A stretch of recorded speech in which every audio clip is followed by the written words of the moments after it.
Magandang araw po sa inyo, Sir Blair. Lalong-lalo na po sa mga giliw ninyong tagapakinig at taga-suporta sa inyong YouTube channel. Ang kwentong aking ibabahagi ay nangyari taong 1980. Maaga po akong naulila sa aking mga magulang. Kaya naman, si Lolo Terio na po ang nag-alaga sa akin, kasama ang aking pinsan na si Kuya Emilio. Kakaiba po talaga yung naging karanasan namin sa baryo ng Luntian. Nakakakilabot ang mga nilalang na nakasagupa namin doon ni Lolo Terio. Isa pa, marami rin po akong natuklasan na lihim tungkol sa kakaiba at lumang payong ni Lolo Terio. Madalas niyang dinadala ang payong, pero kahit kailan ay hindi ko pa yun nakitang ginamit niya. Lalo na kapag umuulan o mainit ang panahon. Bago ko nga pala simulan ang aking kwento, ay nais ko lamang pong ipaalam sa inyo na ang lugar at pangalan na aking ginamit ay sadya ko pong binago upang mapangalagaan ang mga taong naninirahan doon. Kilalanin niyo na lamang po ako sa pangalang Rigor. At ito ang aking kwento. Apo, paabot nga ako ng plies at hindi ko mabaluktot itong alambre. Teka, naibili mo ba ako ng spring sa hardware? Opo, Lolo. Iniligay ko po sa bag nyo. Mabuti naman kung ganon. Teka, ang Kuya Emilio mo ba? Dumating na ba? Hindi pa po umuwi si Kuya Emilio eh. Siguro po nasa mga kaibigan na naman niya. Ay siya nga po pala, Lolo Terio. Bakit hindi muna kayo magpahinga? Baka sumakit na naman po ang ulo nyo eh. Itigil nyo na po muna ang paggawa ng payong. Ay, nako Apo. Libangan ko na rin ito. Kapag itinigil ko ito, baka naman mainip ang ating mga suki. Hindi na sila magpapagawa sa atin ng payong. Kaya naman huwag ka nang mag-alala. Ayos lang ako at hindi nasasakit ang ulo ko. Mabuti naman po kung ganun. Masyado nyo po kasing siniseryoso ang trabaho eh. Isa pa, malapit na pong dumilim ang paligid, Lo. Kaya baka mahirapan na po kayong aninawin ng mga alambre na ikakabit nyo po sa tadyang ng payong. Kahit senior na ako, malinaw pa ang mga mata ko. Pwede, kasi buong maghapon nyo na pong kinakalikot yung payong na yan eh. Hanggang ngayon, hindi pa rin po kayo tapos. Ay wag mo na nga lang akong alalahanin, Rigor. Ang trabaho ay hindi minamadali. Kailangan dahan-dahan para mas maayos at pulido. Tsaka sanay naman na ako sa mga ganitong gawain. Isa pa, kahit papano ay nakakalimutan ko ang mga problema ko kapag ginagawa ko ito. Nalilibang ang isip ko at hindi ko naiisip ang tungkol sa pinsan mong si Emilio. Ay nako, hindi ko na rin po alam kung ano po nangyayari kay Kuya Emilio, Lolo. Kung hindi ko lang po siya pinsan at panganay sa akin, naku po, matagal ko na po siyang nilabanan. Yan ang wag na wag mong gagawin, Rigor. Kahit ganyan ang pinsan mo, siya pa rin ang panganay sa'yo. Kaya wag mo sanang kalimutan yon, hani. Ikaw na ang bahalang magpasensya sa kanya. Tutal, ikaw naman ang mas nakakaintindi. Ewan ko, palagi ko na lang po siyang pinagpapasensyaan, Lolo. Dahil iniisip ko po kayo eh. Pero sumusobra na po siya. Parang ako po ang nasasaktan sa mga ginagawa sa inyo eh. Pabayaan mo na lang. Pagpasensyaan mo na lang siya. Habaan mo pa ang PC mo. Tutal, tulad nga na sinabi ko, ikaw ang mas nakakaunawa sa inyong dalawa. Hindi ba? Hay nako, ewan ko po, Lolo. Hindi ko pa rin po maipapangako sa inyo kung hanggang kailan ko po siya mapagpapasensyan. Lalo na kapag sinaktan niya kayo. Sana nga humaba pa ang pasensya mo sa kanya, Apo. Ako nang humihingi ng pasensya sa iyo sa mga inaasal niya. Mabuti na lang talaga at nandyan ka. Huwag po kayong humingi ng pasensya. Isa pa, pamilya po tayo eh. Ang ipinagtataka ko lang ay kung bakit biglang nagbago si Kuya Emilio. Pareho naman po kaming nawalan ng magulang. Siguro hanggang ngayon, hindi pa rin niya matanggap na ulila na siya sa kanyang mga magulang. Pakiramdam ko nga ay gumaganti siya. Nagre-rebelde para iparamdam sa akin na galit siya. Aba, kahit na po ba, Lolo Terio, mali pa rin po ang ginagawa niya. Wala po kayong kasalanan sa mga nangyari. Tsaka, irespeto naman niya ang nararamdaman niyo. Nawalan din kayo ng mga mahal sa buhay ah. Tama ka. Dahil doble ang sakit noon para sa akin. 2 anak ko ang nawala. Hindi po kaya masama lang ang kanyang loob dahil ako lang po ang tinuruan ninyong gumawa ng payong? Hindi yun sa ganun, Rigor. Isa pa, wala siyang hilig na gumawa ng payong. Ang gusto lang niya ay sirain ang mga gamit ko para hindi na ako magkaroon ng hanap buhay. Ganun lang yun. Teka. Ako yata ang pinag-uusapan niyo ah. Para bang tinatraidor niyo ako habang wala ako ah. Nanlamig ang buong katawan ko nang marinig ko ang malakas na boses ni Kuya Emilio mula sa aming likuran. Nang lingunin ko siya, matalim na titig ang sumalubong sa akin paningin. Oh, bakit para yatang hindi na kayo nakapagsalita ha? Kanina lang para kayong mga bubuyog ah. Bulong ng bulong. Kuya Emilio, nariyan ka na pala. Oh, kanina pa ako narito at dinig na dinig ko ang mga pinag-uusapan nyo na tungkol sa akin. Narinig ko rin ang mga sinabi na matandang yan. Kuya Emilio, wala namang masama sa pinag-uusapan namin eh. Anong walang masama? Ang pinakaayaw ko sa lahat ay yung pinag-iisipan ako ng kung ano-ano habang wala ako. Bakit ba, Kuya Emilio? Hindi ka naman namin pinag-iisipan ah. Wala ka ng respeto kay Lolo Terio ah. Respeto ba ka mo? Ang mga kagaya niya, hindi dapat nire-respeto. Kuya Emilio, sandali lang. Sumusobra ka na. Wala ka na talagang galang. Sus, nagsalita ang magalang na apo. Sip-sip, masyado kang pumapapil. Ikaw lang naman ang paborito niyang apo, di ba? Tsaka, huwag kang masyadong magmalaki. Pasalamat ka. Hindi kita pinapatulan. Wala akong paboritong apo, Emilio. Alam ko lang kung sino ang mabuting tao sa akin. Huwag ka na magpaliwanag pa, tanda. Wala nang halaga yun. Tsaka, wala akong pakialam sa opinyon mo. Wala kang karapatan na pagsalita ng ganyan si Lolo Terio. Dahil wala kang ambag sa buhay niya. Para kang walang utang na loob ah. Rigor po, tama na.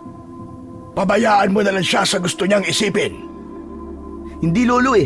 Sumusobra na yan eh. Hindi niyo dapat na hinahayaan na ganyan ang trato niya sa inyo. Wala naman po siya dapat ipagbalaki sa inyo eh. Palamunin niyo lang din naman siya, di ba? Ano sabi mo? Bakit ba nakikialam ka ha? Ano bang gusto mong mangyari? Tumigil na kayo! Tama na! Tama na, Emilio! Wala ka pala eh. Puro ka lang palasatsat eh. Tama na sabi! Rigor, halika na. Tulungan mo na lang ako sa ginagawa ko na matapos na ito. Huwag mo nang sayangin pa ang oras mo dyan. Sayang lang pala ang oras nyo sa akin. Parang sinabi nyo na rin na wala akong kwentang kausap. Oo, dahil hindi na nakakatuwa ang mga pinagsasasabi mo. Sana pala, ako na lang ang namatay. Kaysa araw-araw mo kong pinapatay sa masasakit na salitang ibinabato mo sa akin. Hindi ako manhid na kagaya mo. Nasasaktan din ako, Emilio. Kaya naman, kung wala kang masasabing maganda, umalis ka na lamang sa bahay ko. Hindi ako aalis. Tsaka wala akong pakialam kung nasasaktan ka, tanda. Sana talaga. Tama ka. Ikaw na lang ang namatay. Ikaw ang dapat na mamatay, Kuya Emilio. Dahil wala kang silbi. Inutil, masama. At wala kang kwentang tao. Lintik na. Gusto ba talaga masaktan ha? Sige, saktan mo ako. Subukan mo lamang na ilapat ang mga kamao mo sa mukha ko. At hindi kita aatrasan. Lalabanan kita. Sa pagkakataong yon, ay pumagitna na sa amin si Lolo Terio. Itinulak niya kami palayo sa isa't isa habang pareho nang nakataas ang aming mga kamay at nakahaya ng suntok. Hindi na ba kayo nahiya? Talaga bang ganyan na kayo katatapang? At kahit nasa harapan ko kayo, ay magsusuntukan kayo at magpapatayan? Sa tingin niyo ba, Matutuwa ang mga magulang nyo sa ginagawa nyong dalawa. Pasensya na po kayo, Lolo. Hindi ko po napigilan ang sarili ko. Pasensya. Si Raulo, sip-sip ka lang kamo. Emilio, tama na. Wala ka nang ginawan tama. Bakit? Tama ba na may pinapanigan kayo, ha? Kailan ba naging maganda ang ugali ko sa paningin nyo, ha, tanda? Tsaka, nasusuka ako kapag nakikita ko ang pagmumukha mo. Pareho lamang tayo ng nararamdaman, Emilio. Nakikita ko pa lang ang anino mo. Kumukulo ng dugo ko. Kung sa bagay, manhid ka naman, di ba?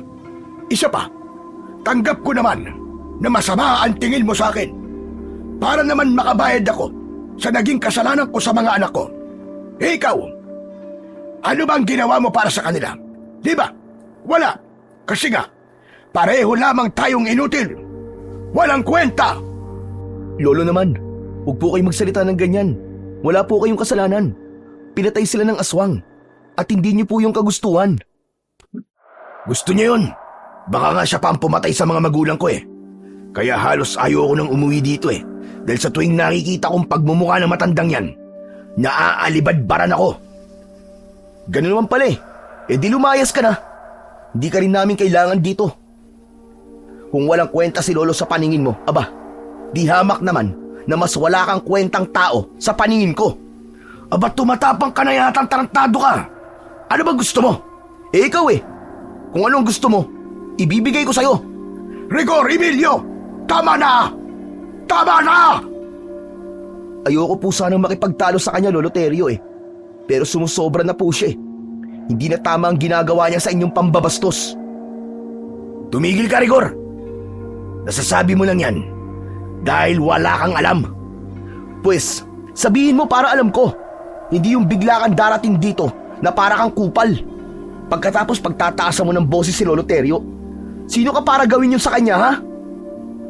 Sa oras na malaman mo kung anong totoong dahilan kung bakit ako nagkakaganito, ewan ko na lang sa'yo kung kampihan mo pa ang matandang yan. Kaya kung ako sa'yo, Rigor, panindigan mo na lang ang pagiging uliran at mabuti mong apo para sa kanya. At huwag ka na lamang makialam. Makikialam ako, Emilio. Dahil sumusobra ka na. Pabayaan mo na lang siya, Rigor. Tama na. Lolo, pasensya na po pero... Rigor, huwag mo kong alalahanin, apo. Sanay na ako. Wala nang epekto sa akin ang masasakit na salitang binibitiwan ng pinsan mo.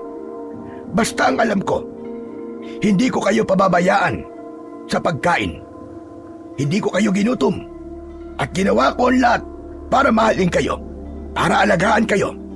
Pero kung sa tingin ninyo ay kasalanan ko ang pagkamatay ng sarili kong mga anak, sige, sisihin nyo lang ako. Malugod kung tatanggapin yon. Lolo, ako po, hindi po kita sinisisi. Sus, tigilan nyo na nga mga kadramahan yung dalawa, pwede ba? Ewan ko lang kung magdrama pa kayo sa gagawin ko. Teka, ito bang mga payong na to?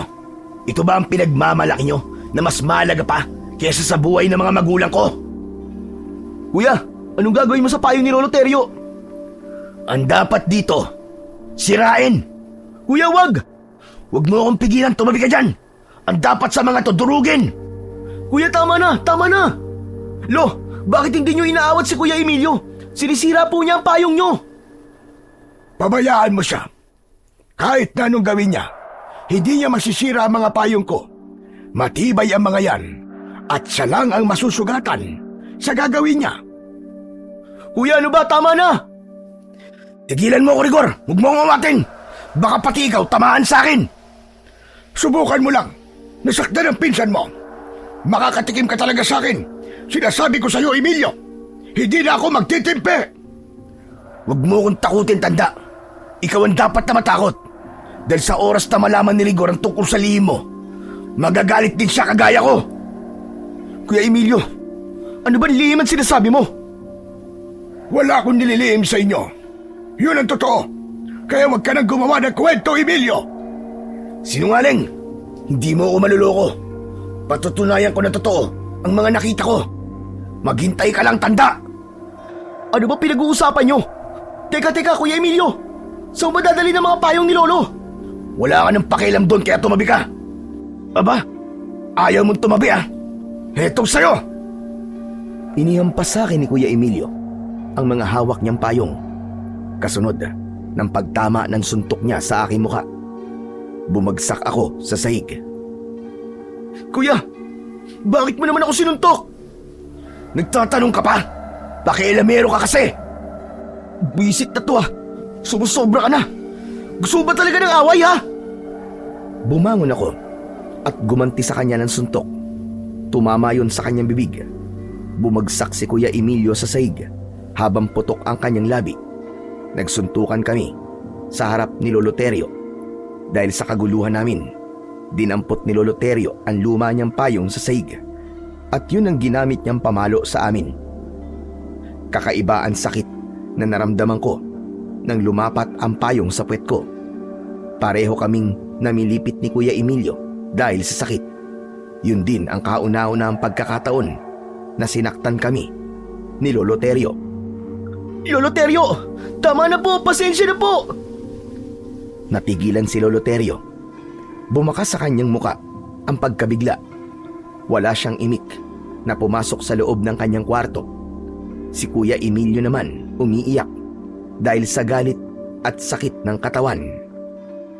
Pagsapit ng gabi ay hindi sumabay sa amin ng hapunan si Lolo Terio. Alam kong masama pa rin ang loob niya dahil sa nangyari. Kaya naman, hindi ko na siya pinilit na kumain. Pagkalipas ng ilang minuto, ay nagpasya na rin akong tumabi sa pagtulog kay Lolo Terio. Nakatalikod siya sa akin. Maya-maya pa ay naalimpungatan ako nang maramdaman ko ang dahan-dahang pagbangon ni Lolo Terio sa aming higaan. Nagkunwari akong tulog. Naramdaman ko na bumaba siya ng katre at maingat na humakbang palabas ng bahay. Nang marinig ko ang pagsara niya ng pinto, saka naman ako bumangon at lumapit sa bintana. Sumilip ako sa siwang nun at nakita ko si Lolo Terio na pumunta sa madilim na bahagi ng kakauyan habang dala ang luma niyang payong. Teka, saan kaya pupunta si Lolo Terio? Tsaka, bakit kaya kung kailang gabing-gabi na saka pa siya lalabas ng bahay? Hindi kaya masama pa rin ang loob niya sa amin? At balak na niyang iwan kami? Naku po, Diyos ko! Sana naman mali ang iniisip ko.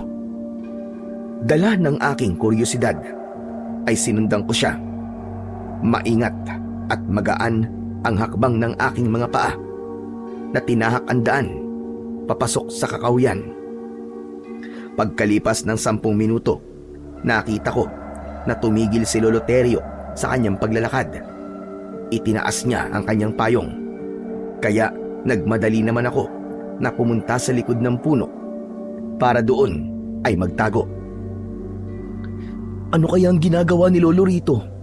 Tsaka, malayo na to sa bahay namin ah. Diyos ko, bakit kaya kinakabahan ako? Nagpalinga-linga ako sa paligid.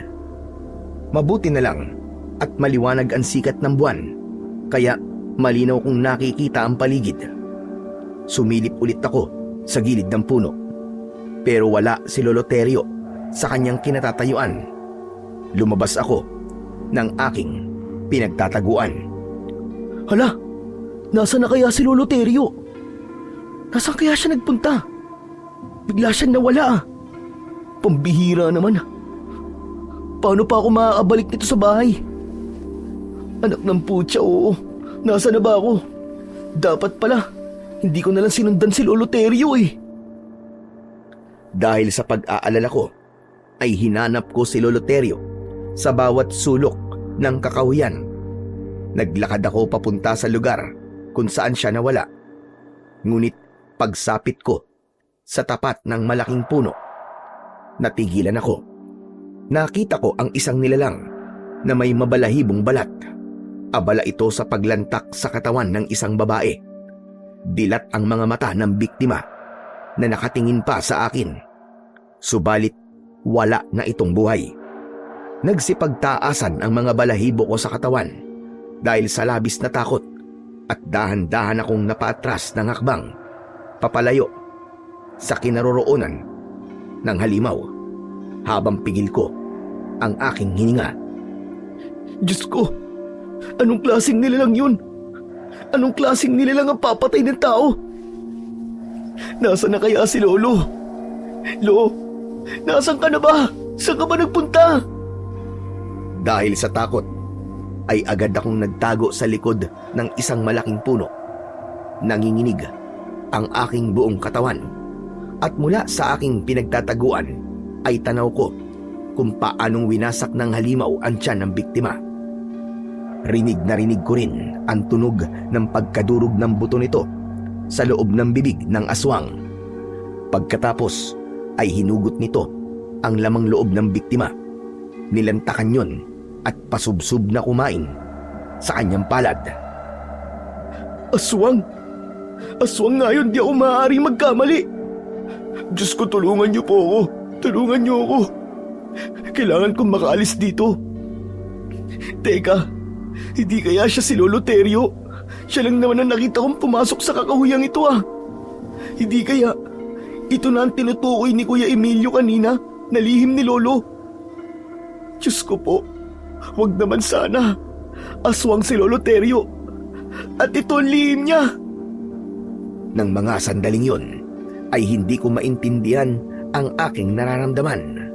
Hindi ko namalayan na tumulo na pala ang luha ko sa aking mga mata. Hindi mawala-wala sa isip ko kung paano niyang nilantakan ang kaawa-awa na biktima. Hindi. Hindi ito totoo. Nagkakamali lang ako. Hindi aswang si Lolo Terio. Hindi siya aswang. Gusto kong papaniwalain ang sarili ko na hindi totoo ang mga nakita ko. Ngunit paulit-ulit na bumabalik sa isip ko ang itsura ng aswang. Dala ng bugso ng aking damdamin, tumakbo ako ng mabilis, papalayo sa lugar na yon. Ni hindi ko namalayan kung paano ako nakabalik sa aming bahay. Namumutla ang labi ko, nanginginig ang tuhod ko, at pinagpapawisan ako ng malamig. Mabilis kong isinara ang pinto habang habol ang sarili kong hininga. Subalit nagulat ako nang marinig ko ang boses ni Kuya Emilio mula sa aking likuran. Mukhang nakakita ka ng multo ah. Humarap ako kay Kuya Emilio. Nakakaloko ang kanyang ngiti habang nakaupo sa upuan nagawa sa kawayan. Ano? Nakita mo rin ba? Nakita mo rin ba kung ano ang totoong pagkatao ni Lolo Terio? O magiging kagaya rin kita na magbubulag-bulagan sa mga nakita? Kuya Emilio, ang ibig mo ba sabihin, alam mo na rin na aswang si Lolo Terio? Pero kailan pa? Kailan mo pa nalaman yung tungkol sa kanya? Matagal ko nang alam na aswang si Lolo Terio. Ikaw lang naman ang tanga at walang alam. Sigurado ka ba, kuya? Kasi yung aswang na nakita ko kanina, hindi ko naman nakita ang pagpapalit niya ng anyo. Baka naman nagkakamali ka lang. Baka hindi si Lolo Terio yun. Sira ulo ka ba? Nakita ko ang pagsunod mo sa kanya kanina. Nakasilip din ako sa bintana habang pinagtatawanan ka. Dahil sa wakas, matutuklasan mo na ang lihim ng matandang yon. Kaya nga kahit kailan hindi gumaan ang loob ko sa kanya eh. At ganyan na ganyan din ang naging una kong reaksyon nang sundan ko noon si Lolo Terio at makita ko ang halimaw na yon. Kaya sa itsura mo ngayon, alam ko na nakita mo rin siya. Pero hindi pa ako sigurado kung si Lolo Terio nga ang nakita ko. Huwag kang tanga. Lukuhin mo sarili mo, pero hindi ako. Alam mo na ang katotohanan, kaya huwag ka nang magbulag-bulagan. Siya lamang ang sinundan mo kanina. Kaya ang aswang nakita mo, siya talaga si Lolo Terio. Marami na siyang pinatay, Rigor. At lihim niya yung ginagawa. Kaya mag-isip-isip ka na. Hindi pa rin ako naniniwalang aswang siya, kuya. Pero huhulihin ko siya. Gusto kong matiyak na totoo nga ang mga nakita ko kanina. Aswang siya, aswang! At matagal niya na tayong niloloko. Yun ang totoo. Baka nga siya pa ang pumatay sa mga magulang natin eh. Kaya nga galit na galit ako sa kanya. Sagad sa buto galit ko sa kanya. Kaya ikaw, bahala ka. Magkunwari kang walang nakita. Magtanga-tangahan ka hanggang gusto mo. Sige lang, panindigan mo kung ano ang pinaniniwalaan mo. Naniniwala pa rin ako sa nararamdaman ko. Hindi niya magagawang sakta ng mga magulang natin. Bahala ka na nga sa gusto mong isipin. Basta ako, hahanap ako ng paraan para pagbayaran niya ang ginawa niya sa mga magulang ko. Bumundol ang kaba sa aking dibdib nang marinig ko ang sinabing yun ni Kuya Emilio.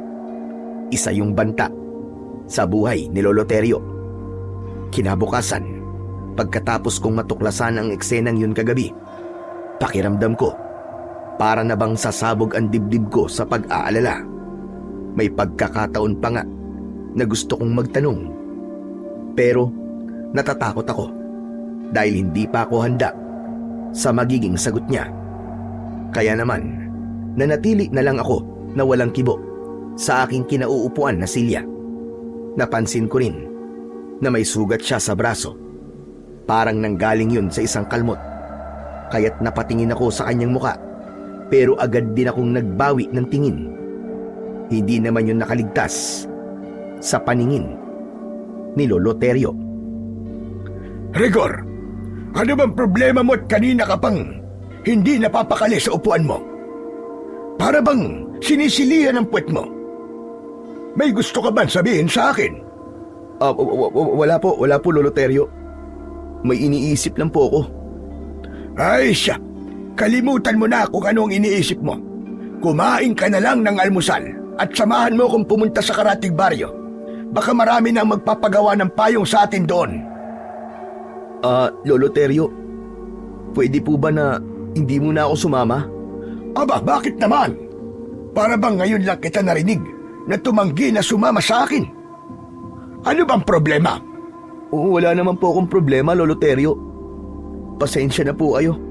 Masama lang po talaga ang pakiramdam ko. Kilala kita, Rigor. Alam ko kung nagsisinungaling ka sa akin o may itinatago ka sa akin. Sa napapansin ko sa iyo ngayon, para bang iniiwasan mo ko?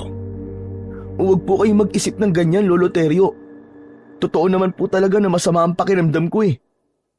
Ganun ba? Hindi pa naman ako pwedeng umalis na walang kasama. Madali akong mahilo. Baka mapano ko sa daan. Hindi po ba pwedeng bukas na lang po tayo pumunta ron, Lolo? Hindi pwede. Dahil kahapon pa hinihintay ng may-ari itong mga payong. Hindi ko lang masabi kay Lolo Terio ang tumatakbo sa isip ko ng mga sandaling yon.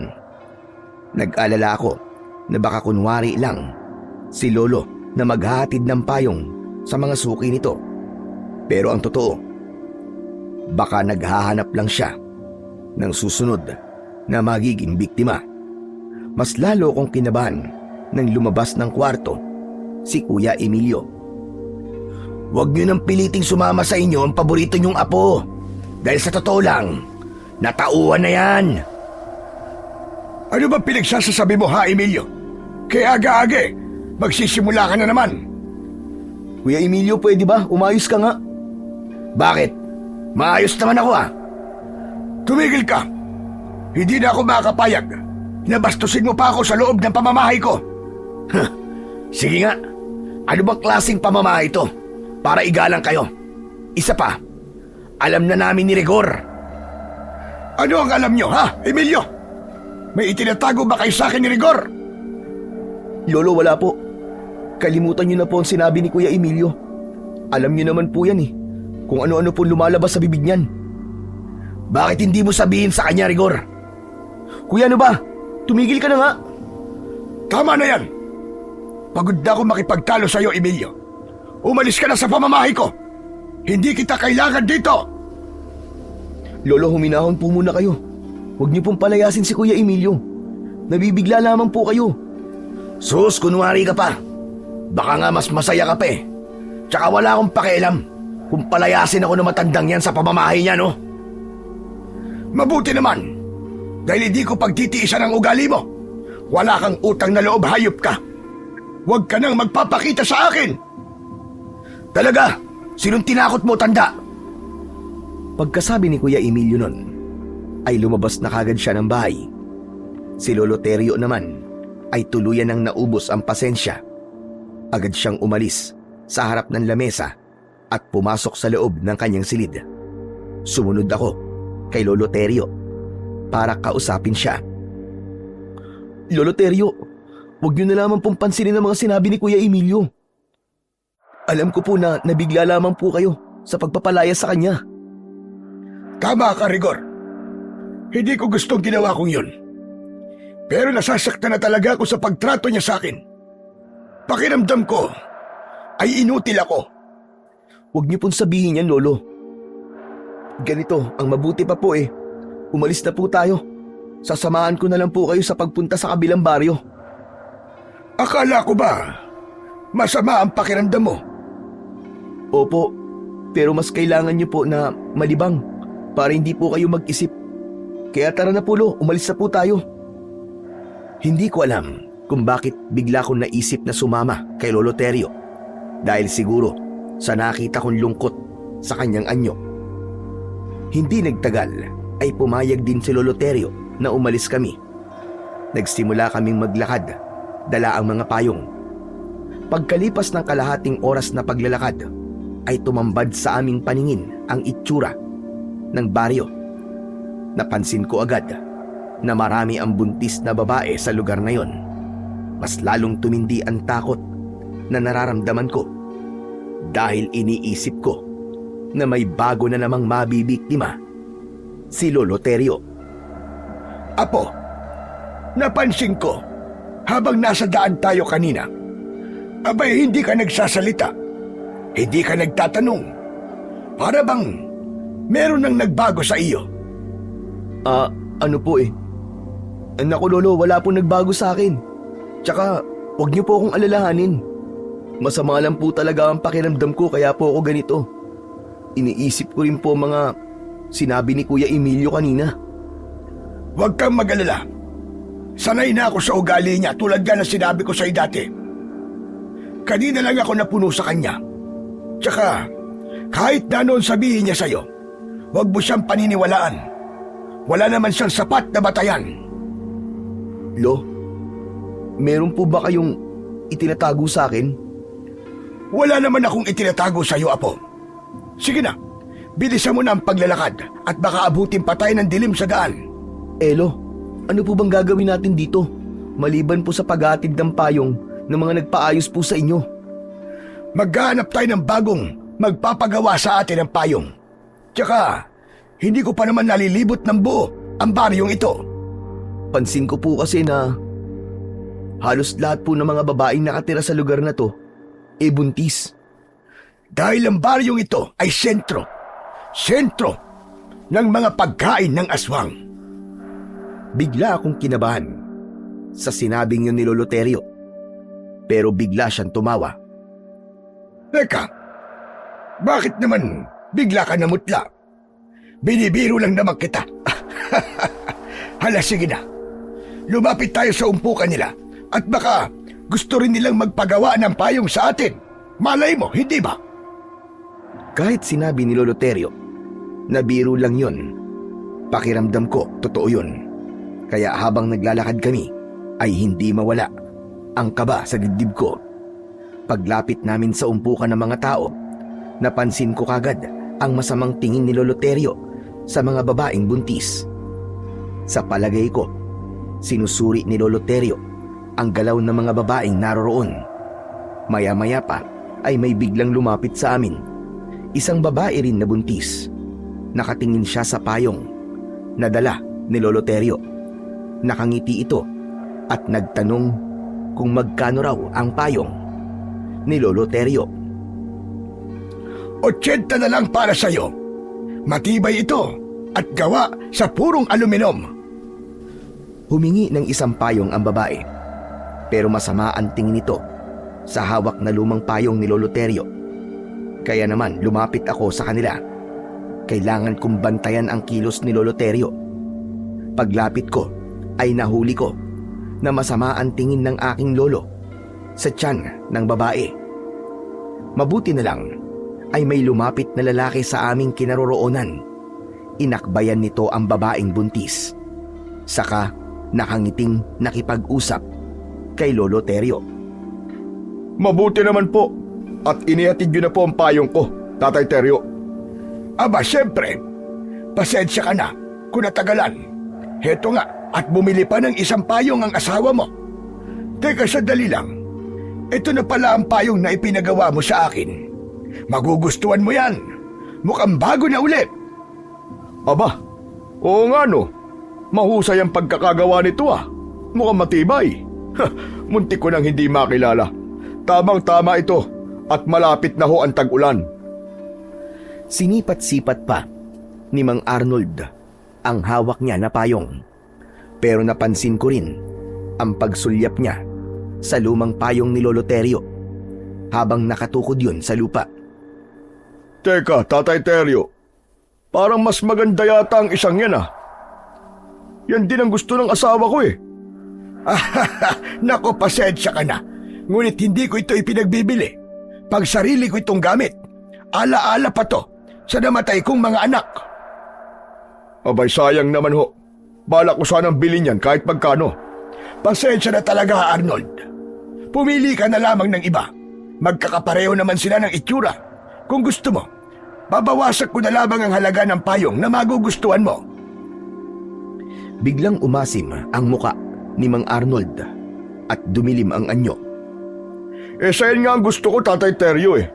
Tsaka kung magdadala ka ng payong at hindi mo naman pala ipagbibili, aba, hindi mo na sana nilantad sa amin. Paano yan? At nagustuhan ng asawa ko. Baka makunan siya. Pero hindi ka rin naman siguro bulag. Nakita mo naman siguro na nakaiwalay ang payong ko sa mga payong na ibinibenta ko. Ang ipinagtataka ko lang, di hamak naman na mas maganda mga bagong payong na to kaysa sa luma kong payong. Bakit ba?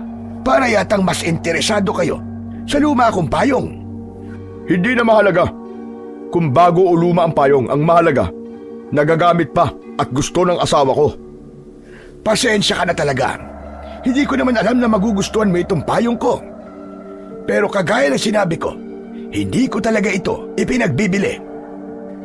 Nako, wag na kayong maniniwala sa matandang yan. Ang luma niyang payong ang ginagamit niya para maghanap ng mabibiktima. Kung ako sa inyo, mag-ingat kayo sa matandang yan. Aswang yan eh. Ilayo niyo po ang asawa niyo kay Lolo Terio. Baka mawalan kayo ng anak. Pareho kaming hindi nakapagsalita ni Lolo Terio sa biglang pagsulpot na yon ni Kuya Emilio. Hindi namin namalayan na sumunod pala siya sa amin. Bumakas ang galit sa muka ng aking lolo. Tumigil ka, Emilio! Hanggang dito ba naman? Dinadala mo pa rin ang kabastusan mo! Bakit, Tatay Terio? Sino ba siya? Apo ko yan. Bastos po ano? Parang walang pinag-aralan ah. Sinong bastos sa sinasabi mo? Bastos ba yung nagmamalasakit lang ako sa asawa mo? Pwes, pakialaman mo ang buhay mo. Hindi ka namin kadugo, kaya wala kang karapatan sa amin. Kung umasta ka, para kang kupal ah. Unahin mo muna sarili mo, bago ang ibang tao.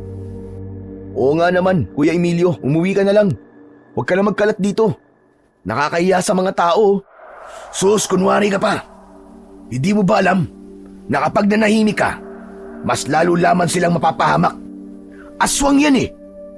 Hindi ako aswang. Nagkakamali ka sa sinasabi mo. Sinungaling. Anong ginagawa mo rito? Hindi lang pala bastos ang apo mo, Tatay Terio eh. Bulag din. Hindi niya nakikita na naghahanap buhay kayo rito. Pambihira. Ngayon lang yata ako nakakita ng ganyang klaseng tao ah. At apo mo pa.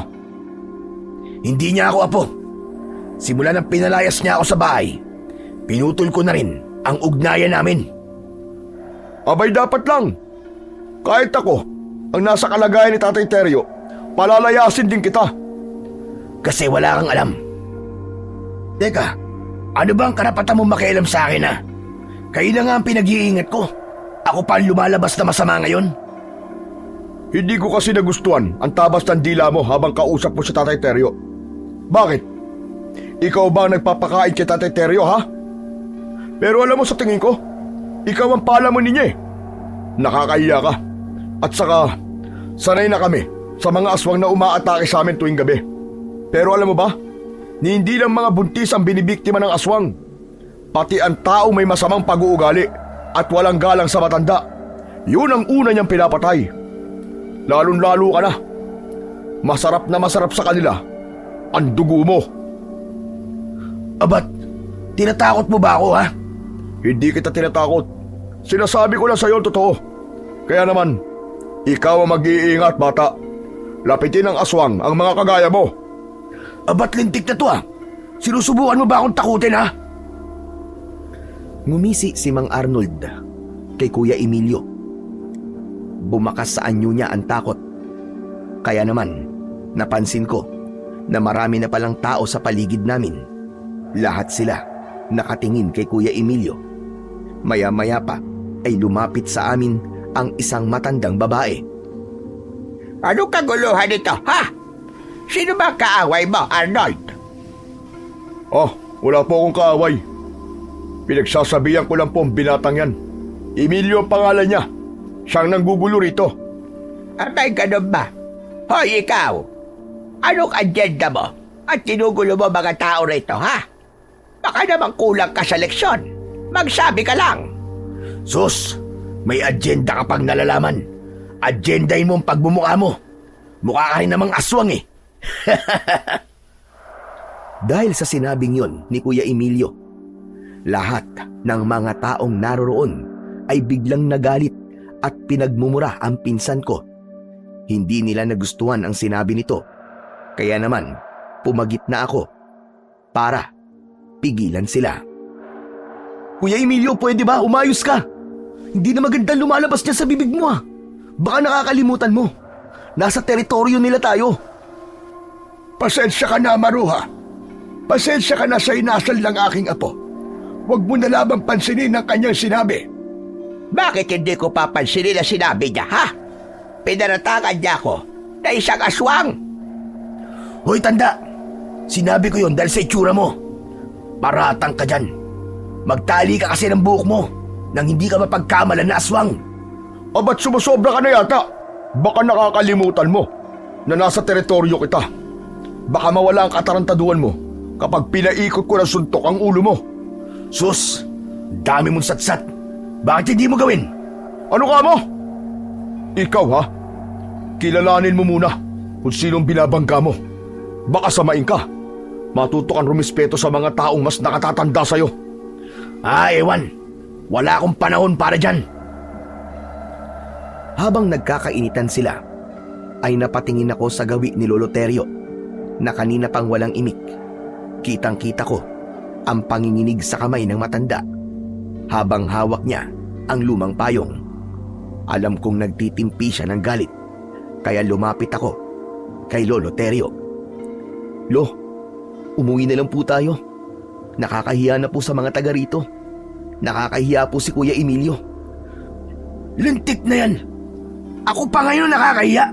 Umayos ka nga, Rigor. Masyado ka naman yatang nagmamalinis. Tumigil ka na. Di ka na nakakatuwa. Buwisit. Kayong di nakakatuwa. Magsama-sama kayo. Mga lintik kayo. Dapat pala dyan, Tatay Teryo, bigyan ng leksyon eh. Ay, nako, Arnold. Kaya sabi ko sa'yo, bantayan mo mabuti ang magiging anak mo. Ayoko magkaroon ng ganyang apo. Nagpapakahirap ang lolo niya para buhayin siya. Tapos siya pang igaganti niya. Sana, tamaan ng kidlat ang damuhong yon.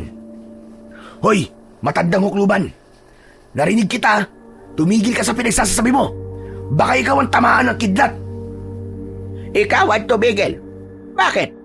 Kilala mo ba ako, ha? Ikaw, hindi kita kilala. Pero sa ugaling nakikita ko sa'yo, masasabi kong wala kang kwentang tao. Ano ka mo? Ano sabi mo, tanda? Wala akong kwenta. Bakit? Kilala mo rin ba ako? Tama na. Tama na, Emilio.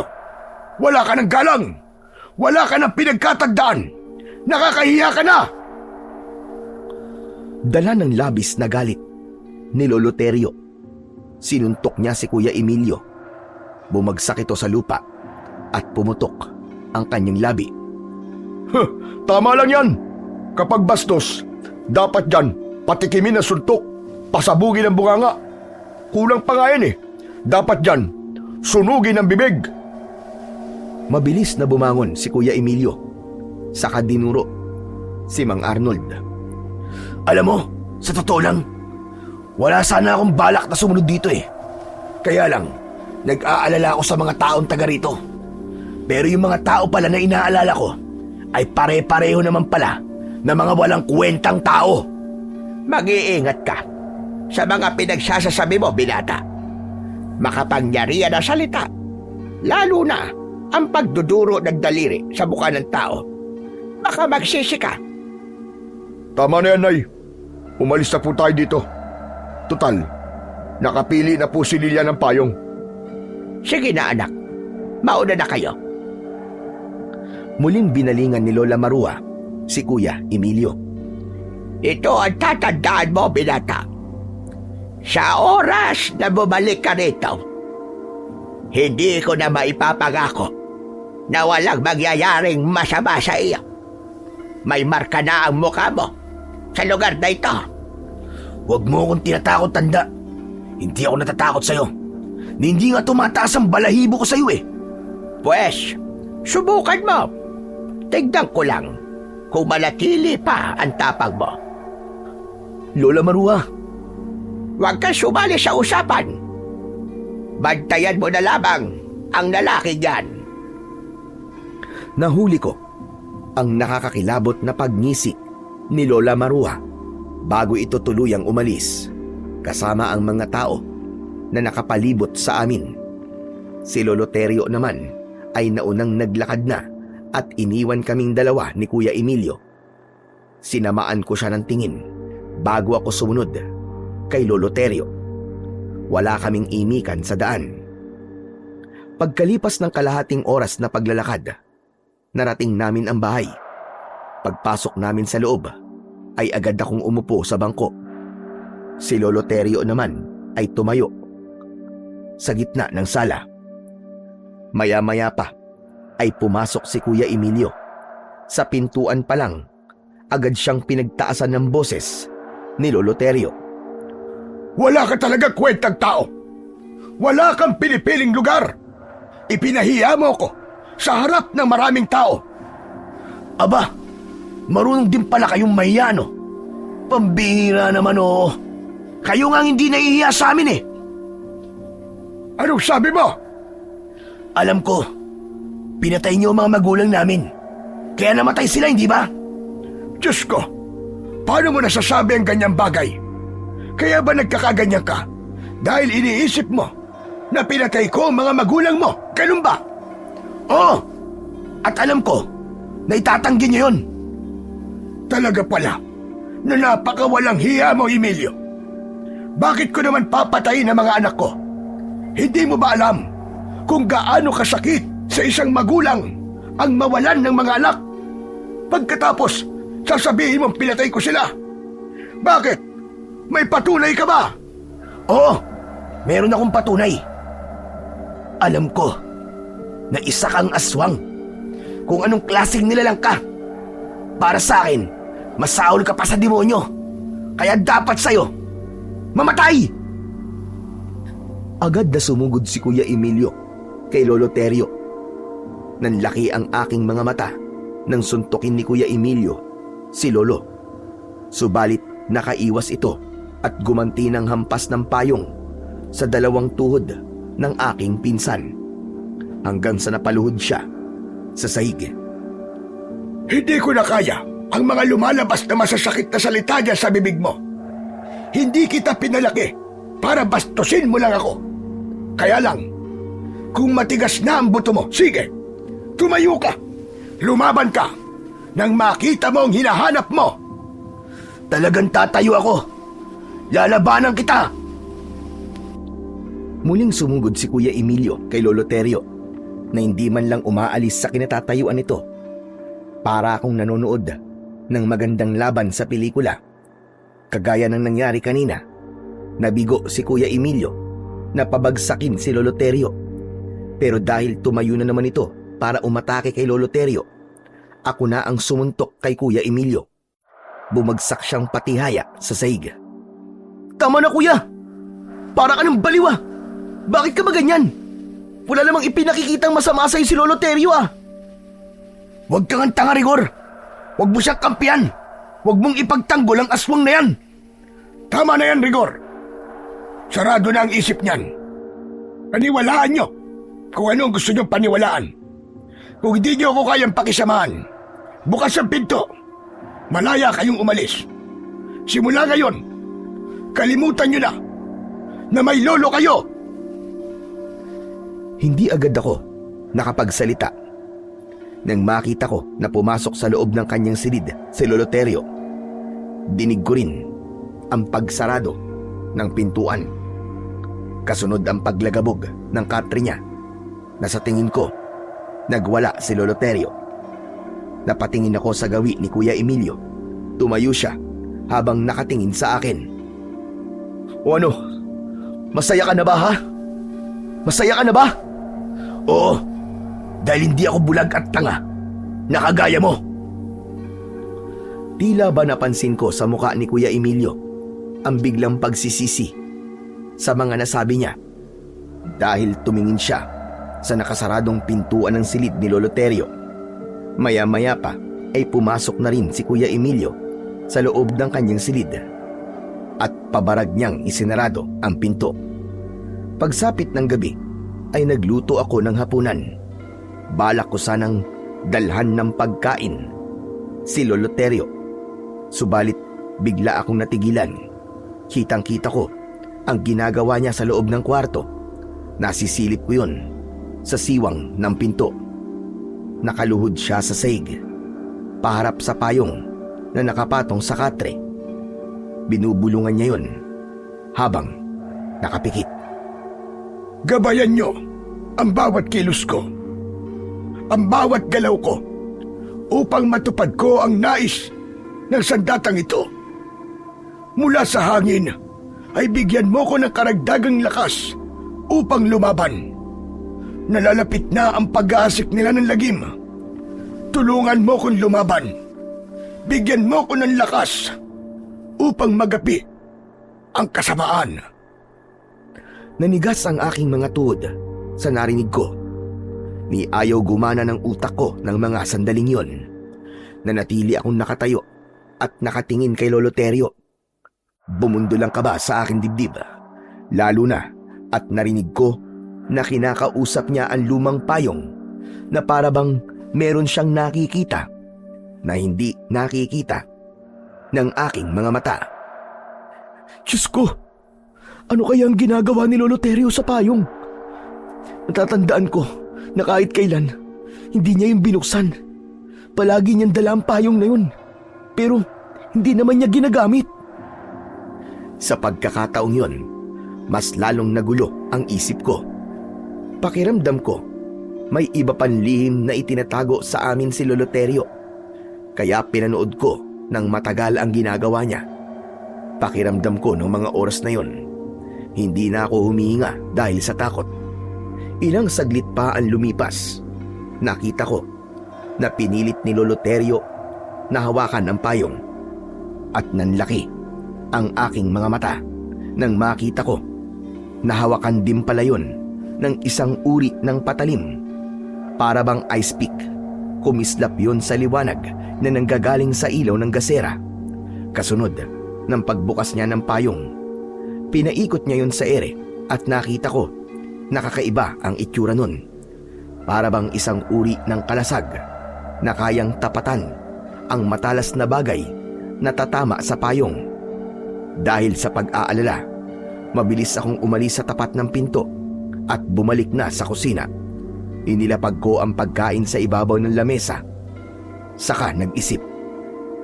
Para saan kaya ang payong at talim na yun? Ang mabuti pa kaya tanungin ko si Lolo Terio. Siguro naman hindi masamang magtanong. Nang bumalik ako sa tapat ng pintuan ng silid ni Lolo Terio, Napansin ko na may hawak siyang isang bote. Para saan kaya ang boteng yun? Bakit kaya binuhusan niya ng langis ang dulo ng payong? Kailangan ko na malaman kung ano ang totoo. Akma na sanang papasok ako sa loob ng silid ng aking lolo nang bigla akong nakarinig ng ingay sa kabilang kwarto. Kwarto yun ni Kuya Emilio. Kaya wala na akong inaksayang oras. Agad akong nagtungo at pumasok sa silid niya. Subalit nanlaki ang mga mata ko nang tumambad sa aking paningin ang nagkikikisay na katawan ni Kuya Emilio habang bumubula ang kanyang bibig. Nakatirik ang kanyang mga mata. Naninigas ang kanyang braso at binti habang nakahiga sa sahig. Mabilis ko siyang nilapitan at binuhat ang kanyang ulo para hindi tumama yon sa sahig. Kuya Emilio, gumising ka! Kuya Emilio, ano ba nangyayari sa'yo? Hindi ako nakatanggap ng tugon mula kay Kuya Emilio. Kaya naman ay sumigaw na ako. Lolo! Lolo Terio, tulungan niyo po ako! Si Kuya Emilio! Lolo! Si Kuya Emilio po, may nangyayari sa kanya! Mabigat na yabag ng paa ang narinig ko na papalapit sa aming kinaroroonan. Pumasok si Lolo Terio at agad niyang nakita ang nakahandusay na si Kuya Emilio. Bakit? Ano nangyari? Lo, nakita ko po siya rito. Nakahiga po sa sahig. Hindi ko po alam kung ano nangyayari sa kanya eh. Ano pong gagawin natin? Huminahon ka muna, Rigor. Kailangan natin makapag-isip na maayos. Sa tingin ko, pinaglalaruan siya ng orasyon ng aswang. Ano po? Orasyon ng aswang? Saglit akong nag-isip, pero bigla kong naalala ang mga nakita ko kanina. Bumundol ang kaba sa aking dibdib. Tumayo ako at lumapit kay Lolo Terio. Lolo, magsabi nga po kayo na totoo sa akin. Kayo po bang may gawa nito sa kanya? Kayo po bang nanakit kay Kuya Emilio? Pambihira. Talaga bang iniisip mo na kaya kong saktan si Emilio, Harigor? Wala akong ginagawa sa kanya. Wala akong kinalaman dyan. Nag-iisip nga ako kung paano ko siya pagagalingin laban sa orasyon ng aswang na sumanib sa kanyang katawan. Pagkatapos pag-iisipan mo ko na masama. Huwag na po kayo magkunwari, Lo. Alam na po namin ni Kuya Emilio kung ano po ang totoo. Magsabi na po kayo na totoo sa akin. Gusto ko pong isipin na nagkamali lang po ako sa mga nakita ko ng gabing sinundan ko po kayo. Tatanungin ko po ulit kayo, Lolo. Kayo po bang may gawa nito sa pinsan ko? Wala akong ginagawang masama kay Emilio. Nagkakamali ka sa iniisip mo, Rigor. Hindi ako masamang tao. Pero Lo, nakita ko po kung paano niyo po kinain yung tao dun sa kakauyan. Nakakatakot po ang itsura niyo. Isa kayong aswang. Hindi ako aswang, Rigor. Sana nga. Pero hindi pa puron matatapos ang hinala ko na aswang kayo. Kanina po, sa loob ng kwarto niyo, narinig ko po na binubulungan niyo po ng orasyon ng luma niyong payong. Pagkatapos ay nagkaganito na po si Kuya Emilio. Paano niyo po yun may papaliwanag sa akin na? Ngayon po yung sabihin niyo kung wala bang katotohanan ng mga nakita ko. Totoo ang lahat ng mga nakita mo sa loob ng aking silid. Pero yung sa kakauyan, hindi ako yon. Dahil hindi ako aswang. O baka naman, kaya ka nagkakaganyan ay dahil naniniwala ka na sa mga pinagsasasabi ni Emilio, Harigor. Ikaw ang higit na nakakakilala sa akin. Pinaniwalaan ko lamang po kung ano ang mga nakita ko. Hindi po ako maaaring magkamali sa mga nakita ko, Lolo. Alam ko pong may kakaiba sa inyo. Aswang po ba talaga kayo? Ilang beses ko ba sasabihin sa'yo na hindi ako aswang? Hindi ako aswang, Rigor. Maniwala ka. Kung hindi po kayo isang aswang at hindi kayo may gawa nito kay Kuya Emilio, pagalingin niyo po ang pinsan ko. Pagalingin niyo po si Kuya Emilio. Dahil sa totoo lang, hindi ko na po alam kung ano ang paniniwalaan ko. Pero sa ngayon, hindi po muna ako maniniwala sa mga sasabihin niyo sa akin. Pagkasabi ko nun, ay iniwanan ko si Lolo Terio sa loob ng silid ni Kuya Emilio at pumasok ako sa aking silid. Ipinaramdam ko sa kanya na masama talaga ang loob ko. Lumipas ang 3 araw, wala pa ring pagbabago sa kalagayan ni Kuya Emilio. Sa kwarto niya, natutulog si Lolo Terio. Nalaman ko na hindi na makapagsalita si Kuya Emilio magmula nang mangyari yon sa kanya. Madalas siyang sumisigaw na para bang humihingi ng tulong. Sumusuka rin siya ng malapot na likido kasabay ng malakas niyang pag-angil na para bang wala na siya sa kanyang sarili. Dahil doon, mas lalong tumindi ang galit ko kay Lolo Terio. Hindi ko siya kinakausap, ngunit patuloy pa rin ako sa paggawa ng payong kasama siya. Hanggang isang gabi, nahuli ko si Lolo Terio. Iginapos niya sa katre si Kuya Emilio. Nagtago ako sa likod ng pinto at sinilip siya. Pinanood ko kung ano ang ginagawa niya. Pagkatapos niyang igapos si Kuya Emilio, nakita ko siyang dumaan sa bintana. Sinundan ko siya dahil balak kong hulihin siya. Gusto kong malaman at mapatunayan kung totoo ba na isa siyang aswang. Sinundan ko siya hanggang sa pagpasok sa madilim na bahagi ng kakahuyan. Hindi ko naramdaman ang takot habang abala ko sa pagsunod sa kanya sa paglalakad. Ngunit nagtataka ako dahil ang daan na tinatahak namin ay papunta sa Karatig Baryo, sa lugar na aming pinuntahan. Ilang araw na ang nakakalipas. Natigilan ako dahil nakita ko nakaharap ni Lolo Terio si Laila, ang buntis na nakausap namin ni Lolo. Mabilis akong nagtago sa likod ng puno. Sinasabi ko na nga ba't aswang si Lolo Terio? Balak niyang patayin at kainin ang buntis na yun.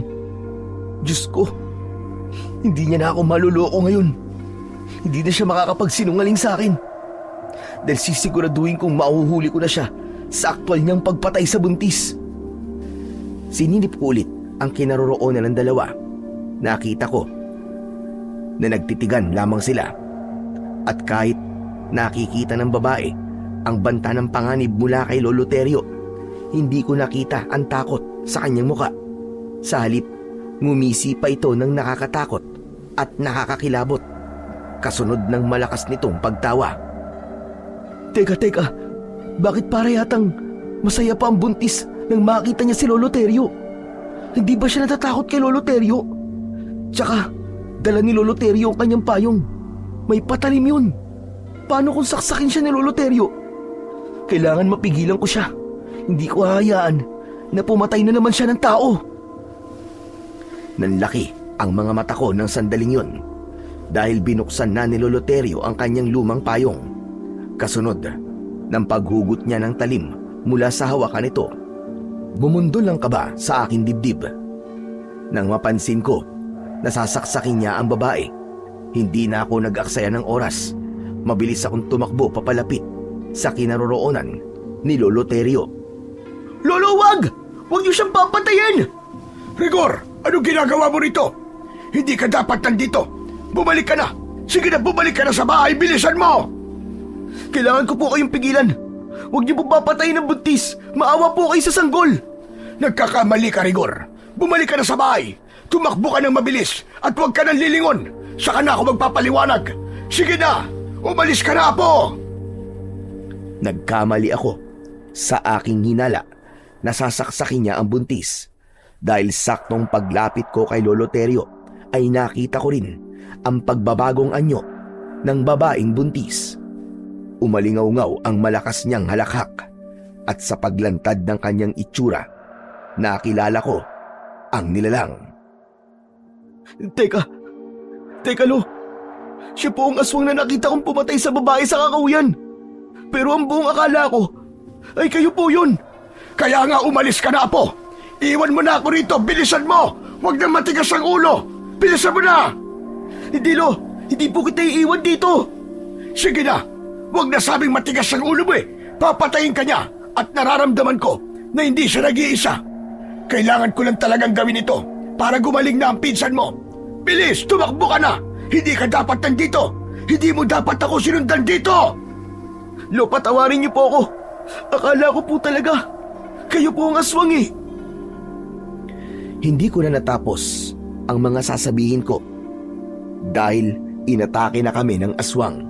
Saktong paglundag ng aswang, sinalubong naman siya ng nakabukas na payong ni Lolo. Para bang may malakas na puwersa ang tumama sa katawan ng aswang at tumalsik ito ng ilang dipaan layo mula sa aming kinaroroonan. Nakita ko na bumagsak siya sa lupa pero agad din na nakabangon. Sumugod ulit siya sa amin pero sinalubong siya ng saksak ni Lolo Terio gamit ang dulo ng payong. Kasunod ng pagsaksak niya sa leeg nito gamit naman ang talim sa hawakan ng payong. Nagkikikisay ang aswang dahil sa labis na sakit. Hindi ako makapaniwala sa husay ni Lolo Terio pagdating sa pakikipaglaban. Nang muli siyang saksakin ni Lolo Terio, bumagsak sa lupa ang aswang at nasunog ang kanyang katawan. Lolo, napatay niyo po ang aswang. Ang galing niyo po.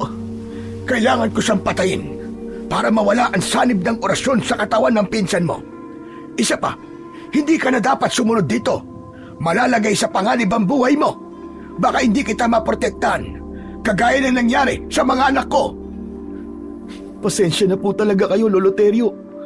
Hindi ko po kasi alam eh.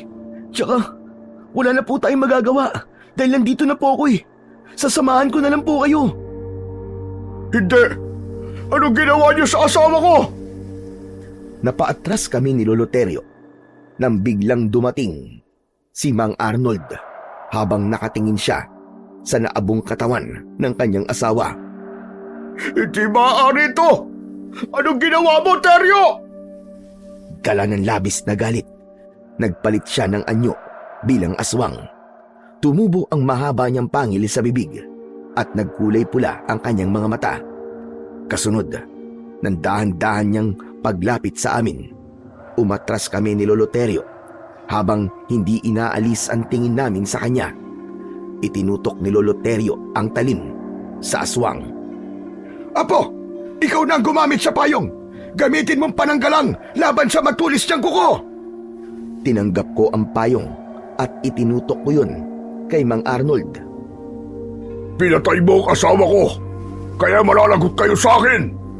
Hindi ako makakapayag na hindi niyo pagbayaran ang ginawa niyo sa mag-ina ko. Pinatay niyo ang mga anak ko. Kung tutusin, kulang pa mga buhay nila sa ginawa niyo sa mga anak ko at sa asawa nila. Pinagtulungan niyo silang kainin na para bang sila ang handa sa piyesta. Ngayon naman, papatayin kita at walang ibang makikinabang sa katawan mo kundi ang mga uod sa lupa. Tumulo ang malapot na laway ni Mang Arnold dahil sa pag-angil niya ng malakas. Kasunod ng pagbuka ng kanyang bibig at pagtingala niya sa langit na para bang nagtatawag siya ng magiging kasama. Hindi ko hahayaan na makapagtawag ka pa ng kasama. Agad na kumilos si Lolo Terio. Mataas siyang tumalon.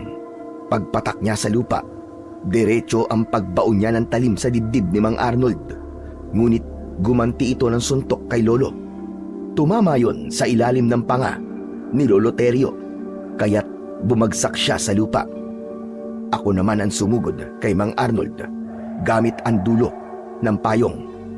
Inatake ko siya ng saksak sa leeg. Umangin ito ng malakas na para bang hindi ito nasaktan. Gumanti siya ng suntok at nasalag ko yun gamit ang payong.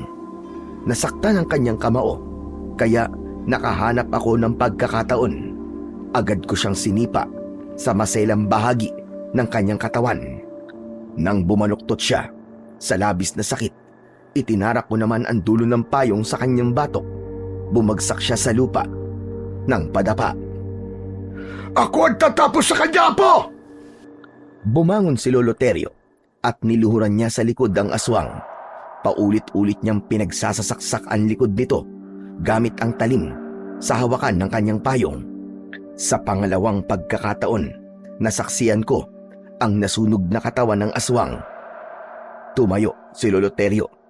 Nangihina siyang tumingin sa akin. Saka ko naman ibinigay sa kanya ang payong dahil inakala namin na wala ng kalaban.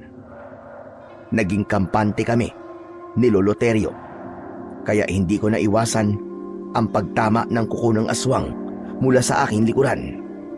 Kasunod ng malakas na pagkagat at pagbaon ng pangil niya sa aking braso. Bumagsak ako sa lupa habang namimilipit sa sakit. Pilit kong tinatanggal ang bibig ng aswang sa braso ko, ngunit hindi yun maalis-alis. Ramdam na ramdam po ang pagsipsip niya ng dugo sa aking sugat. Rigor! Apo ko! Dala ng labis na galit ng aking lolo, inatake niya ang aswang. Pinugutan niya ito ng ulo hanggang sa masunog na ang katawan nito. Nang lumapit sa akin si Lolo Terio, inalalayan niya ako na tumayo. Ayos ka lang ba? Diyos ko! Ano ba ito? Malalim ang sugat mo. Kailangan magamot kagad ang sugat mo, Apo, bago pa kumalat ang laso ng aswang sa katawan mo. Halika na! Kailangan na nating umalis dito! Habang tinatahak namin ang daan, ay patindi ng patindi ang sakit na nararamdaman ko sa aking sugat. Tumitibok-tibok yun na parabang may mga insekto sa loob ng aking laman. Lo, ang sakit po. Hindi ko na po kayang tiisin. Tulungan niyo po ako. Basta tiisin mo lang. Tutulungan kita, Apo. Sige na, mas bilisan pa natin ang paglalakad. Mabuti na lang at maliwanag ang sikat ng buwan ng mga sandaling yon. Kaya naman nakikita namin ang aming nilalakaran. Habang naglalakad kami, ay panay ang paghingi ko ng tawad kay Lolo Terio. Tama na. Huwag ka nang magsalita. Naiintindihan kita, Apo. Ang mahalaga, magamot kagad kita. Lakasan mo lang ang loob mo. Paglabanan mo ang sakit. Habang naglalakad kami ng mga sandaling yon, ay naramdaman ko ang pag-agos ng mainit na likido sa braso ko. Nanlalabo na rin ang aking paningin, ngunit tinatagan ko ang aking loob. Pagkalipas ng ilang minuto, sa wakas ay narating na namin ang bahay. Pagpasok namin sa loob, agad na kumilos si Lolo para gamutin ang mga sugat ko. Aray! Lolo Terio! Bakit po nagkaganito? Nangingitim at namamagana po ng palibot ng sugat ko sa braso. Saka nagnanaknak na rin. Paano po nangyari to? Dahil yan sa laway ng aswang. Unti-unting lumalaki ang sugat kapag hindi yan naaagapan. Lolo Terio, ano pong gagawin natin? Kailangan patayin ang lason sa pamamagitan ng pagpapaso. Pababagahin ko ang talim ng payong ko, saka ilalapat yun sa sugat mo. Ano po? Pero mainit yun na. Walang ibang paraan, Rigor. Kailangan mong tiisin ang init. Sige na, kailangan matalian ko muna ang braso mo bago ko simulan ang panggagamot sa'yo. Pinunit ni Lolo Terio ang laylayan ng kanyang damit, saka yun itinali sa aking braso. Pumasok sa loob ng kusina ang aking lolo. Pagkalipas ng 10 minuto, bumalik siya, dala ang hawakan ng payong na may talim. Nagbabaga na yun dahil sa pag-aalala. Pinagpawisan ako ng malamig. Teka, Lo. Talaga bang wala na pong ibang paraan? Wala na. Kaya tinalian ko ang braso mo para hindi mo masyadong maramdaman ang masakit. Ganun din ang gagawin ko sa kalmot sa likod mo. Tiisin mo lang ang init. Wala na nga akong nagawa, kundi ang pumayag sa gagawin ni Lolo Terio. Nang lumapat ang mainit na talim sa akin sugat, napasigaw ako ng malakas dahil sa labis na kirot.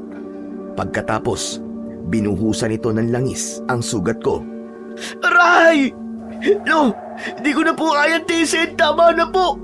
Aray! Ang sakit po, Lo. Tiisin mo! Para ka namang hindi lalaki. Kailangan patayin ang lason. Hindi nga po ako mamamatay sa lason. Pero mamamatay naman po ako sa sakit. Kapag hindi ko to ginawa, Apo, mahahawa ka ng pagiging aswang. O ano? Anong pipiliin mo? Ha? Mahahawa ako ng pagiging aswang? Ano pa pong ginagawa niyo? Ituloy niyo na po. Ayoko pong maging aswang. Nang matapos si Lolo Terio sa panggagamot sa akin, saka lang ako nakahinga ng maluwag. Lolo, ano po bang klaseng aswang ang nakasagupa po natin kanina? Sila ang mga aswang na tamawo. Ano po? Aswang na tamawo? Saan po sila nagmula? Nagmula sila sa mundo ng mga engkanto. Sila ang isinumpang nilalang sa mundo nila. Paano po silang nakalabas po sa mundo nila? Kumukuha sila ng buhay bilang kapalit. Sila rin ang mga aswang na pumatay sa mga magulang ninyo ni Emilio bilang alay sa paglabas nila sa mundo nila. Mapanganib sila dahil balak nilang palitan ng mga tao sa mundo natin.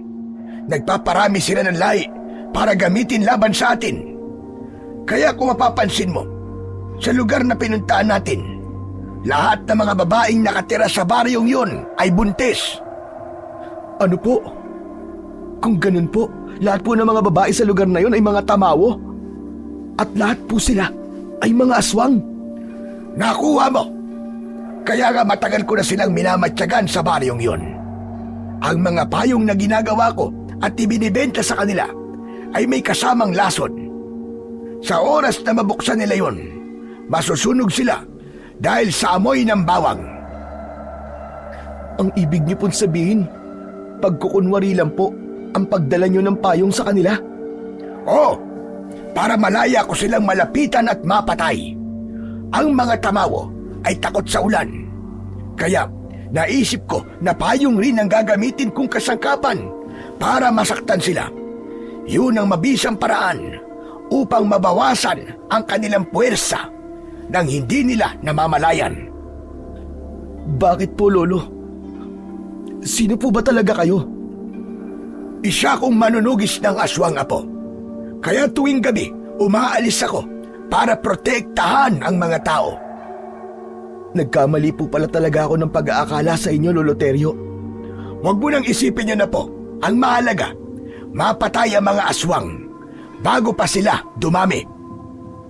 Pati po ba talaga ang mga buntis? Kailangan niyo pong patayin? Kawawa naman po ang sanggol nila. Hindi ka dapat maawa sa mga sanggol, Rigor. Dahil aswang din sila, napapatay ng tao para sila naman ang mabuhay. Kapag hinayaan natin sila, tayo naman ang papatayin nila, lalo pa ngayon. Nalagasan sila ng mga kasamahan. Hindi magtatagal, hahanapin nila tayo. Kapag nagkataon, malalaman nila kung sino ako. Mapapahamak ang lahat ng taga rito.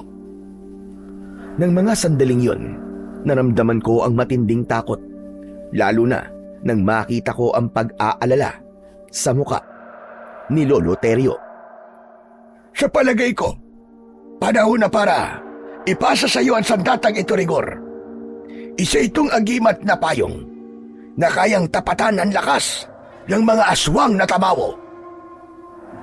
Teka, bakit niyo po ipapasa sa akin ang payong? Nakita mo naman kanina, di ba? Masyado na akong mahina para lumaban sa kanila. Hindi ko na kayang sabayan pa ang kanilang lakas. At kung nagkamali ako kanina, baka pati ikaw ay hindi ko na nailigtas at napahama ka pa, Apo. Kailangan ko ang tulong mo. Sa tingin ko, mas malakas na ngayon ang puwersa nila. Pero bakit po ako? Dahil ikaw lang ang nakita kong karapat-dapat na gumamit nito. May kakayahan kang lumaban sa kanila dahil marunong ka nang makipaglaban gamit ang payong. Isa pa, malakas pa ang katawan mo. Wala na akong ibang maaasahan kundi ikaw, Apo. Pero Lo, wala po akong sapat na kaalaman pagdating po sa pakikipaglaban. Kapag hawak mo na ang agimat na payong, bawat sandali na mahawakan mo ang kanyang hawakan, magkakaroon ka ng kasanayan. Unti-unti kang matututo, kaya huwag kang mag-alala. Pero paano po? Sasabayan mo lang ang paggalaw ng payong sa ere kapag gamit mo ito. Kagaya mo, ganyan din ang naramdaman ko nung una kong mahawakan ito at matanggap. Hindi nagtagal, nasanay din akong gamitin ang payong sa pakikipaglaban. Pero Lolo Terio, Sinabi ko na nga sa iyo, huwag kang mag-alala. Dahil kasama mo ako, Apo, sa laban na ito. sigurado po ba kayong kaya kong gamitin to? Kaya kong makipaglaban sa mga aswang na tamawo? Oo naman. Malaki ang tiwala ko sa iyo, Apo. Kesa naman ako lumaban sa kanila. Nakita mo naman, di ba? Muntik na akong matalo ng aswang. Sige na nga po. Tutulungan ko po kayo. Patawarin mo ko, Apo. Kung hindi ko kagad ipinagtapat sa inyo ang buong katotohanan, hinayaan kita na aswang ang tingin mo sa akin. Hindi na sana nagkasakit ng orasyon na sanib ang Kuya Emilio mo. Paano po si Kuya Emilio? Hanggang ngayon po, aswang pa rin po ang tingin niya sa inyo. Magkakaroon din ako ng pagkakataong ipagtapat sa kanya ang buong katotohanan. Basta't tulungan mo lamang ako na mailigtas ang pinsan mo at ang mga tao sa baryong ito.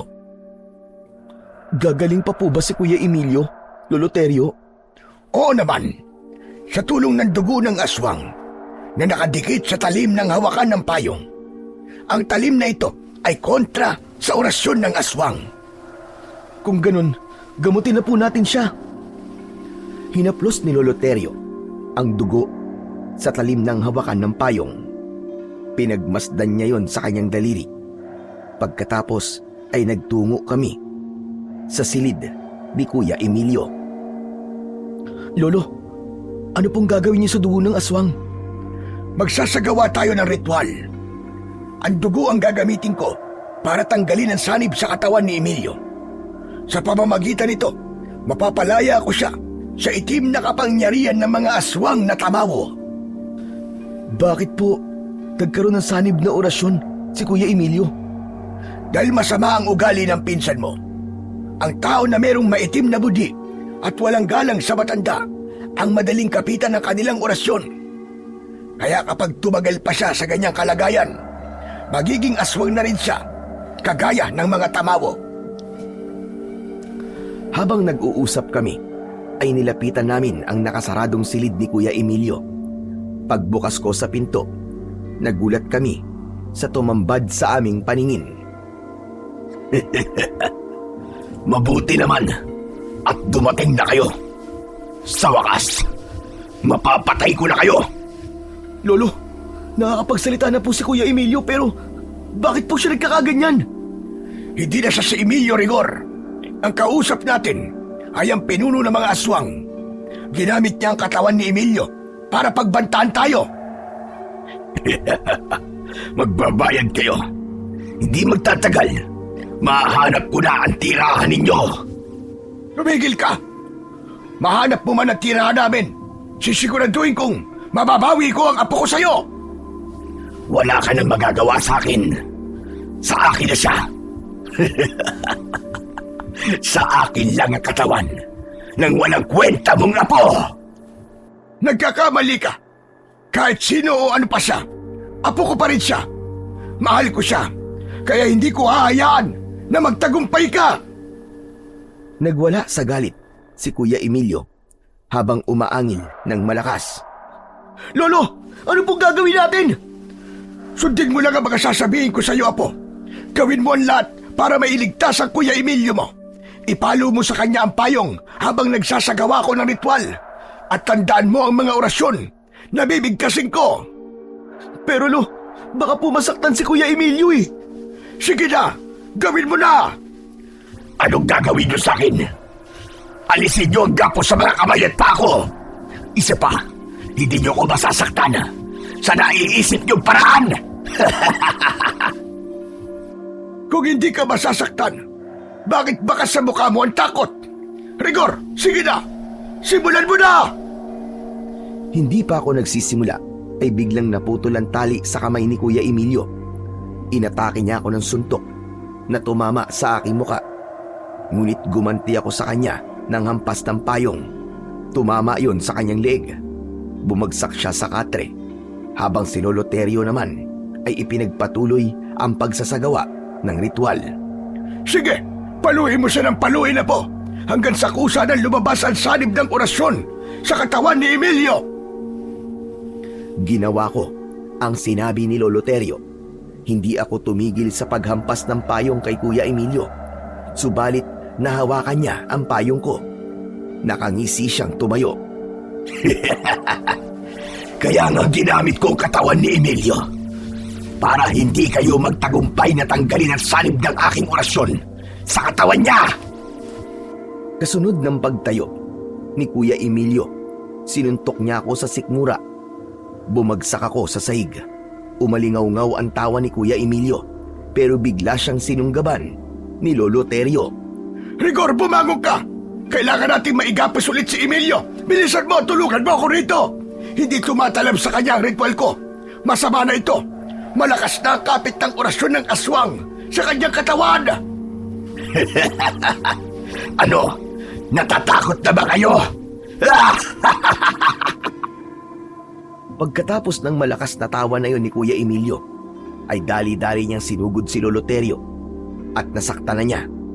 Bumagsak rin ito sa sahig. Pagkatapos ako naman ang binalingan niya. Tumama sa aking muka ang kanyang suntok. Pumutok ang aking labi, habang si Lolo Terio naman, dumugo ang kilay. Lo, ayos lang po ba kayo? Sige na, lapitan mo ng Kuya Emilio mo. Hampasin muli siya ng payong. Humarap ako kay Lolo Emilio at kinausap ko siya. Kuya Emilio, gumising ka! Ako to si Rigor! Ako to, kuya! Huwag ka magpapatalo sa tukso ng kadiliman, lumabang ka! Pigilan mo ang sarili mo! Paglabanan mo!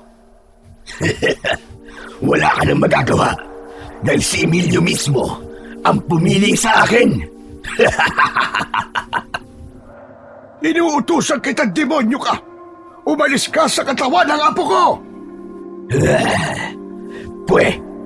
Wala akong ibang sinusunod kundi ang utos ng aking Panginoon. Hindi ko kayo tatantanan kasama ng mga biyag na dinala namin para patayin sa harapan nyo. Umanda kayo dahil hindi magtatagal. Nasa labas na ako ng bakuran nyo. Papatayin ko kayo. Papatayin ko kayong lahat. Nang mga oras na yon, tila nagbago na ang katauhan ni Kuya Emilio. Hindi niya na ako nakikilala at nagbago na rin ang kanyang anyo. Maitim ang palibot ng kanyang mga mata. Maitim din ang kanyang labi. Ganon din ang kanyang mga ngipin. Tumutulo ang malapot niyang laway habang nakalitaw ang kulay itim niyang ugat sa kanyang leeg na parabang ugat ng puno.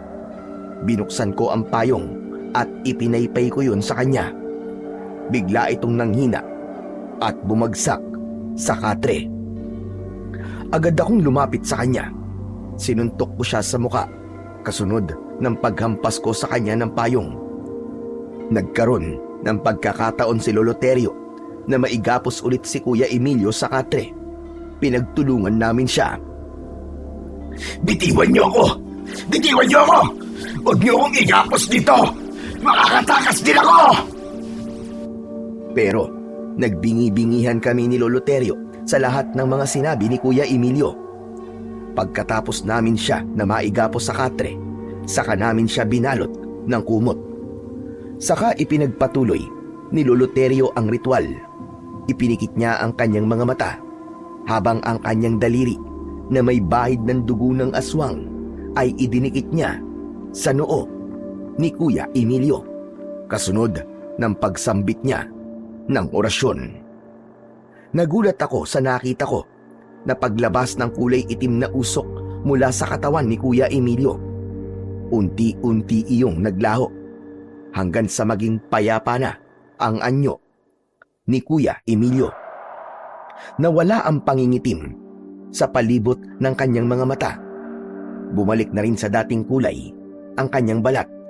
Indikasyong natanggal ni Lolo Terio ang sanib ng orasyon sa katawan ni Kuya Emilio.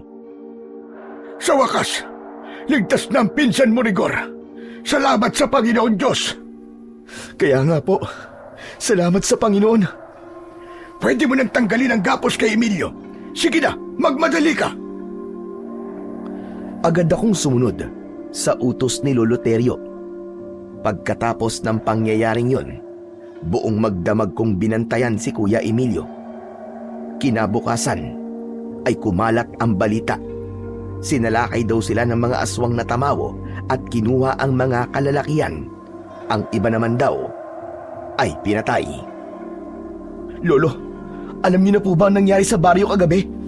Oo, alam kong hinahanap na nila ako. Paghahandaan natin ang pagsalakay nila. Lalaban tayo, Apo. Hindi tayo aatras sa kanila. Pero Lo, paano po si Kuya Emilio hanggang ngayon po? Wala pa rin po siyang malay. Ano pong gagawin natin? Huwag kang mag-alala. Bumabawi lang siya ng lakas. Pagsapit ng gabi, nagkaroon kami ng hindi inaasahang bisita. Isang nakakatakot na nilalang ang nakita kong nakatayo sa labas ng aming bakuran. Alam kong nariyan lang kayo sa loob ng bahay niyo. Lumabas kayo! Harapin niyo ako! Pinatay niyo ang pamilya ko! Lolo, may mga biyag po sila. Ano pong gagawin natin? Ako lang ang kailangan nila, Apo. Haharapin ko sila kahit na anong mangyari, Rigor. Dito ka lang. Bantayan mo ang Kuya Emilio mo. Nagkakaintindihan ba tayo? Pero Lo, wag po. Wag po kayong lumabas. Ginagamit lang po niyang panakot ang mga biyag para magpakita po kayo. Ang mabuti pa Lo, ako na lang. Ako na lang po ang haharap sa kanila. Hindi sila nagbibiro, Apo. Papatayin nila ang mga biyag kapag hindi ako lumabas. Ano? Hindi ka pa rin ba magpapakita sa akin, ha, Teryo? Harapin mo ako! Maglaban tayong dalawa! Lumabas ka riyan! Bumundol ang kaba sa aking dibdib. Nang tuluyan ng lumabas ng bahay si Lolo Terio, sumilip ako sa siwang ng bintana habang mahigpit kong hawak ang payong. Nanlaki ang mga mata ko nang makita ko ang isang hanay ng mga aswang na tamawo. Bawat isa sa kanila ay may hawak na bihag. Lahat sila ay nakikiusap na sila ay iligtas. Huwag mo nang idamay ang mga walang kasalanan sa inyo. Ako ang harapin mo, Maruha. Wala silang kinalaman sa away natin. Bakit? May kinalaman ba ang apo ko sa away nating dalawa? Para idamay mo? Pero kayo ang nauna. Pinatay mo mga anak ko. Ngayon naman ang apo ko. Ginamitan mo ng orasyon na sanib. Nararapat lang yon sa walang galang na tao at masama ang pag-uugali. Magpasalamat na nga at hindi ko siya kagad tinuluyan. Pinahirapan ko muna siya. Wala nang sanib ng orasyon mo sa katawan niya. Kaya tayong dalawa naman ang magsusukatan ng lakas ng kapangyarihan. Hinahamon mo ba ako, ha, Teryo? Kung alam ko lang na ikaw ang pumatay sa mga kasama ko, sana noon pa, kinatay na kita. Bakit? Natanggap ba nila ang regalo kong payong? Nasunog ba sila sa amoy ng bawang? Kung ganon, hayop ka. Ikaw nga ang may gawa nun. Ikaw nga ang pumatay sa kanila. Tumawa ng malakas si Lolo Terio. Inasar niya si Lola Maruha. Bumakas naman ang galit sa mukha ng pinuno ng mga aswang. Sumenyas ito sa mga alagad at sabay-sabay nilang kinagat sa liig ang mga biyag.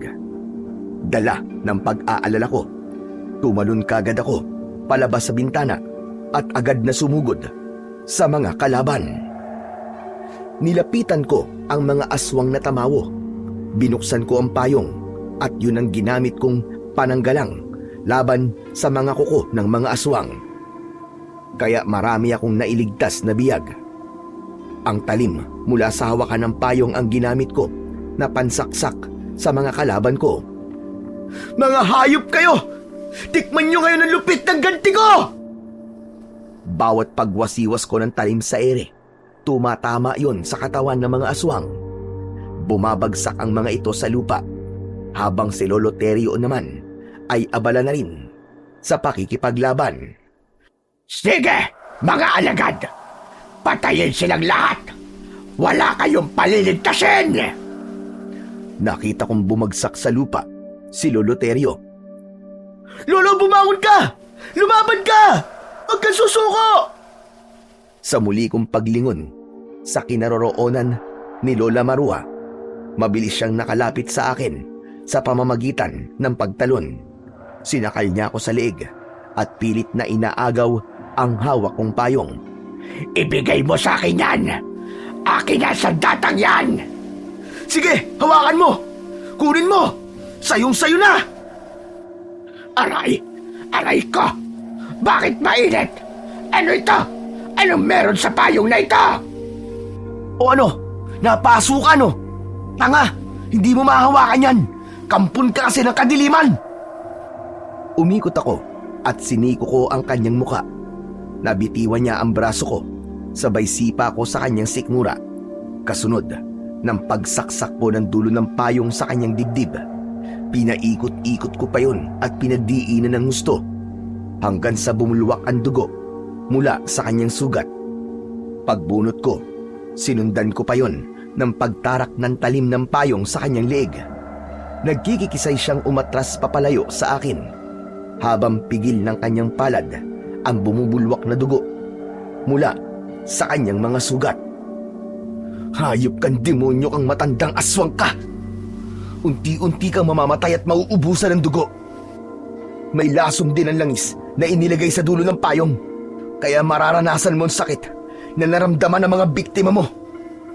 Ngayon naman, pagmasdan mo rin kung paano ko uubusin ang mga alagad mo sa harapan mo!